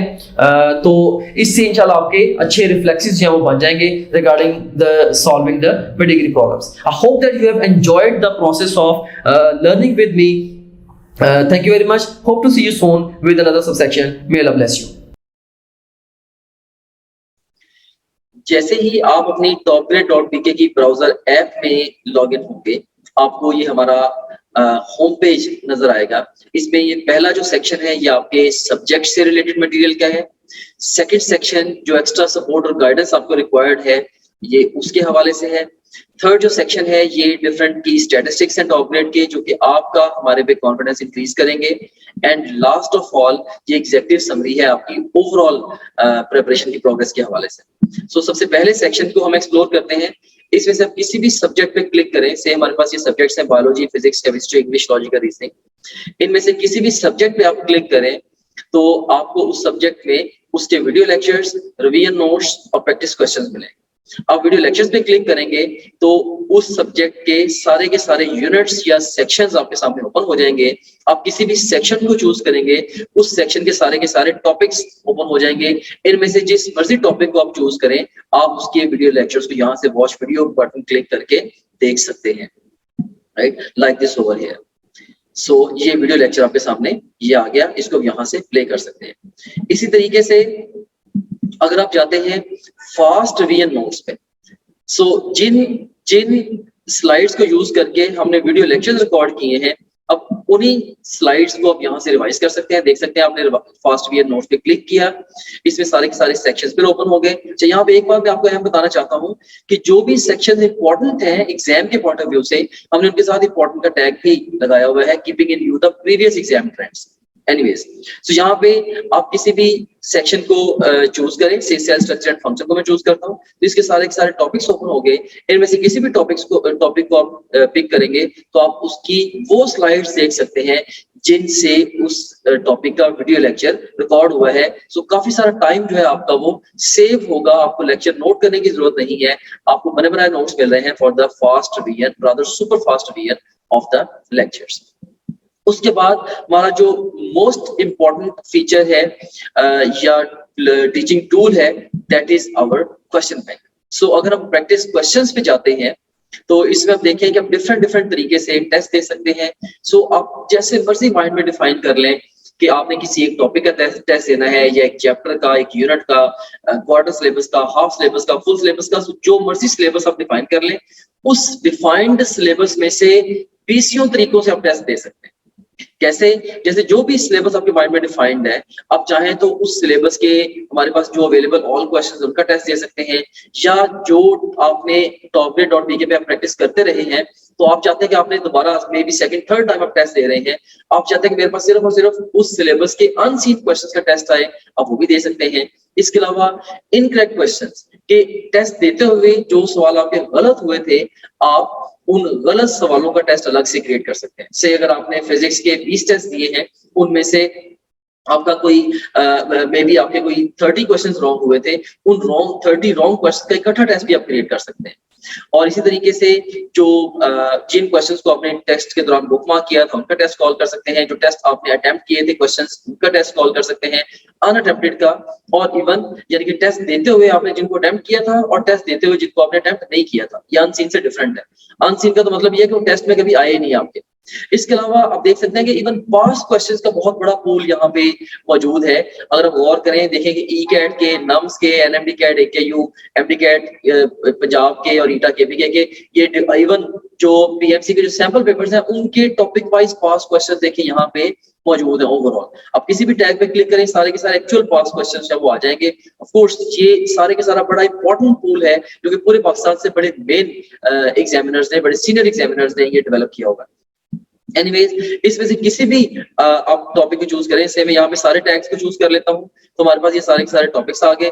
इनमें से किसी एक टॉपिक को मैं चूज करूँ या एक सेक्शन को, या मैं मल्टीपल सेक्शंस को चूज करूँ, तो मैं उसका टेस्ट दे सकता हूँ। से मैंने 2 सेक्शन को चूज किया, इसमें से मैं कार्बोहाइड्रेट्स और प्रोटीन्स इनका टेस्ट देना चाहता हूँ, या ओवरऑल मैं सारे सब सेक्शन का टेस्ट देना चाहता हूँ, वो मैं दे सकता हूँ। या मैं डिफाइन करूंगा मे बी जी मैंने 50 एमसीक्यूज का टेस्ट देना है, तो ये 50 एमसीक्यूज का टेस्ट आपके सामने ये क्रिएट हो गया। सो ये आपके सामने आ गई है जी टेस्ट की स्ट्रीम। इसमें आप देख सकते हैं कि ये ईटा केपीके का पास्ट क्वेश्चन है, ये स्टेटमेंट है, ये ऑप्शंस हैं। इसमें ओवरऑल ये देखिए कि इसमें अगर आपने पिक किया तो आपका ये करेक्ट आंसर भी सामने आ गया। अगर आपने इसकी एक्सप्लेनेशन देखनी है तो वो भी आप देख सकते हैं। इसके अलावा ये क्वेश्चन वेरीफाइड है बाय आवर टीम, इसको अगर आप चाहें बुकमार्क कर सकते हैं। इस क्वेश्चन से रिलेटेड डिफरेंट स्टैट्स यहाँ पे आ रहे हैं वगैरह वगैरह। यहाँ से आप नेक्स्ट क्वेश्चन पे जा सकते हैं, जरूरत पड़े तो आप यहाँ से प्रीवियस क्वेश्चन पे जा सकते हैं, और फिर अल्टीमेटली जब आप चाहें आप टेस्ट को फिनिश करके इवन रिजल्ट को भी व्यू कर सकते हैं। ऑलराइट, सो इस तरह से ये टेस्ट आपने इसको रिजल्ट को व्यू कर लिया। एनीवेज, इसके बाद अब हम चलते हैं दोबारा अपने होम पेज की तरफ। सो आप किसी भी जितने भी आपका सब्जेक्ट्स हैं, बायोलॉजी, फिजिक्स, केमिस्ट्री, इंग्लिश और लॉजिकल रीजनिंग, इन सब सब्जेक्ट्स के आप वीडियो लेक्चर्स, रिवीजन नोट्स और अनलिमिटेड एमसीक्यू प्रैक्टिस यहाँ से कर सकते हैं। जितने भी आप प्रीवियस टेस्ट जो भी टेस्ट आपने दिए होंगे, अगर आप प्रीवियस टेस्ट पे क्लिक करेंगे वो सारे के सारे टेस्ट आपके यहाँ पे आ रहे होंगे। इसके अलावा जो आपकी जो ओवरऑल प्रोग्रेस है उसकी जो डिटेल है वो सारी की सारी यहाँ पे आ रही है। डिफरेंट सब्जेक्ट में आप कैसे जा रहे हैं, डिफरेंट सब्जेक्ट्स में, डिफरेंट चैप्टर्स में और डिफरेंट टॉपिक्स में आप कैसे जा रहे हैं, वो सारी की सारी डिटेल यहाँ पे आ रही होगी। इसके अलावा फुल लेंथ पेपर्स हैं जो कि जस्ट लाइक रियल एग्जाम है। यहाँ से आप किसी भी फुल लेंथ पेपर को किसी भी टाइम पे लॉन्च कर सकते हैं अपनी तैयारी के शुरू में या इवन मिड सेशन में जाके नियर द एग्जाम आप इन एफएलपीज को जब चाहे आप अटेम्प्ट कर सकते हैं।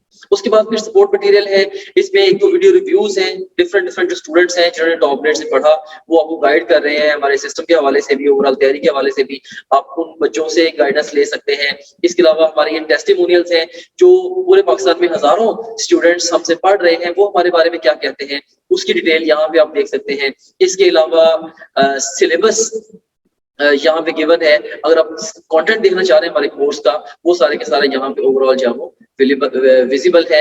And in addition to that study schedules बड़ा एक अहम फीचर है, अहम मॉड्यूल है। इसमें 90 डेज, 60 डेज, 30 डेज और इवन 50 डेज का एनएमटी कैट का स्केड्यूल मौजूद है। आप अपनी नीड के अकॉर्डिंगली जिस मर्जी स्केड्यूल को फॉलो कर सकते हैं डिपेंडिंग अपॉन के आप टाइम फ्रेम में किस जगह पे खड़े हैं। अगर आप एग्जाम आपका 1 महीने के बाद एग्जाम है, ऑफ कोर्स आप 30 डेज वाला प्लान फॉलो करेंगे। अगर आपके एग्जाम में 2 हफ्ते रहते हैं तो आप 15 दिन वाला प्लान फॉलो करेंगे एंड सो ऑन। सो इसमें हमने आपको ये बताया है स्केड्यूल्स के अंदर ये गाइड किया है कि आपने गिवन टाइम को बेस्ट यूटिलाइज कैसे करना है। फिर इसके अलावा डाउनलोड्स का सेगमेंट है, जो भी डिफरेंट इंपॉर्टेंट कंटेंट है आपसे रिलेटेड वो सारे के सारे आपको डाउनलोड्स में मिल जाता है। और इसके अलावा गाइडेंस वीडियोस काफी सारी इसके अंदर पड़ी हुई हैं जो कि मैंने खुद रिकॉर्ड करके इसके अंदर डाली हैं। इसमें बहुत सारे हवालों से जनरल गाइडेंस आप इन वीडियो से ले सकते हैं। सो ये था हमारे पास ये हमारे पास गाइडेंस वीडियोस का ये सेगमेंट था।